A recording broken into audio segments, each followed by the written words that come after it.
Lazy keto, dirty keto, or the new one for me was Cheeto, which is cheating on your keto diet. These are all normal things for us to do, right? Or are they sneaky ways for me to get you to watch my videos where I make keto friendly treats and fat bombs and all these interesting fun foods? Or maybe a way for you to be comfortable buying my keto friendly snacks that are just really imitations of foods that made you fat in the first place. There's really a lot to discuss, so let's just jump right into it. Cheating: to act unfairly or dishonestly to gain an advantage. I know for a fact that when I worked really hard to accomplish something, especially at work, and then I find out that someone is at the same level of me and they cheated their way there, I'm typically rather pissed. If you've ever had a spouse cheat on you, most people don't take that very well. And as a matter of fact, we see it as a personal affront, and that's typically justification to end the relationship. But then we will cheat on ourselves. And I honestly don't even know how we came up with this idea. Like, who's the first person that thought of this? But basically, we've given ourselves an excuse to get away with misbehaving. But I need you to understand that there are some very serious repercussions that come along with cheating on your diet. My diet is something that I'm supposed to be doing for my better health, supposed to be doing to lose weight, supposed to be doing to get rid of pain and inflammation, supposed to be doing to solve a problem for myself. And then I turn around and I cheat on myself. So what's the story that I have to tell myself to be able to do that? Somehow I'm convincing me that it doesn't matter if I eat off plan because, well, it's just this one time. What I want you to think about is, why am I even saying any of this to myself? Typically, it's because you have a craving, there's some kind of situation happening, or there's some kind of problem happening.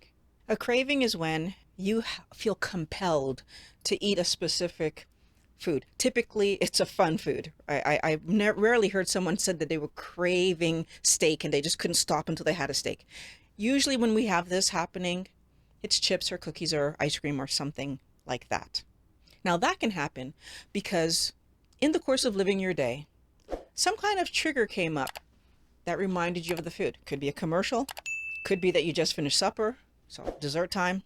Could be time of day. It's 2 p.m. and I usually have a snack at this time, before I started my diet. You are still psychologically in the habit of doing these behaviors.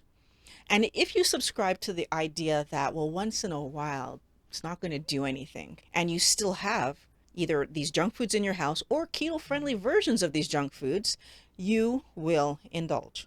Maybe you're in a situation like you got invited to a barbecue, or there's a birthday party, or some kind of holiday is happening. And now you're surrounded by people who are eating these fun foods like right in front of you.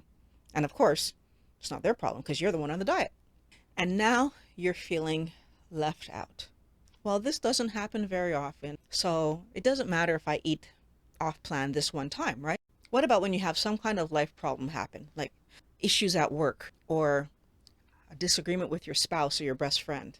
Maybe there are financial issues happening. Well, now I want to comfort myself. And what better way to comfort myself than with these foods? And again, this is not going to happen all the time. You don't break up with a spouse every day. You don't have financial issues every day, I hope. Wellness Warrior, I want you to think about what would actually happen if you were honest with yourself. Does it matter if I eat off plan? And really answer that question honestly.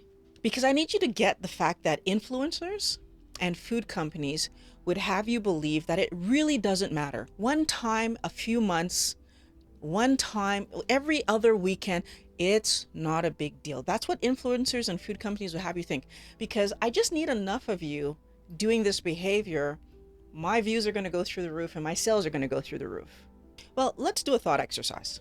Let's say that you're going to build a house, and the house is going to take you about 6 months to build. So that's 26 weeks. Now you're making decisions about the building materials each week as you go along. Obviously, because this is your house that you're building for yourself, you want this house to last you a very long time. So you're going to build a quality house. If once a week you allowed yourself to buy the cheapest possible materials of inferior quality that you could find to keep the budget low, but just once a week, do you think that that was going to impact the quality of the house you're building? And to be clear, out of the 180 days that it's going to take you to build the house, there's only 26 of them where you're going to allow the cheapest possible materials to come in here. That's 14%. Do you think that that's going to impact the quality of your house that you're building? So maybe the flooring could be being bought on that day. Maybe the roofing could be being bought on that day. What if we're doing electrical on that day, or plumbing? How is the quality of that home impacted by the choices that you're making 14% of the time, 15% of the time? According to the it's just once in a while theory, it's not going to matter. But I know that right now you're thinking about that and you recognize it absolutely would matter if I had a scrapyard toilet in my brand new bathroom. What we don't realize is that every single time we eat, we are providing the materials that are going to be used to build and repair our body. Those materials are maintaining our ability to be strong, flexible, healthy, and we are on about 15%, 16% of the time allowing ourselves to be fueled with garbage because we think it doesn't matter. Wellness Warrior, you have a decision to make.